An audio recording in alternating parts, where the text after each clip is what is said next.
Hi guys, welcome to the channel. In today's video, I'm going to show you how you can fix Roblox crashing.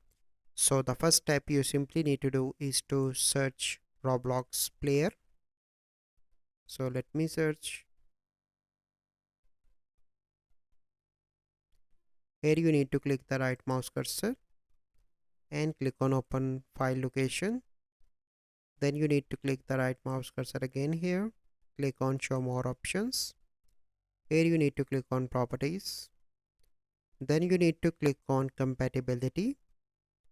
And you simply need to select this box, run this computer in compatibility mode for, and here you need to select the Windows 7, and in the settings you simply need to select run this program as an administrator. Select this option as well, and then you need to click on run compatibility troubleshoot, and you need to run this to check if you have any issue with this program. So it will take few minutes, and once it is completed you simply need to click on apply and OK, and after that your issue will be solved. So this is the process how you can fix Roblox crashing.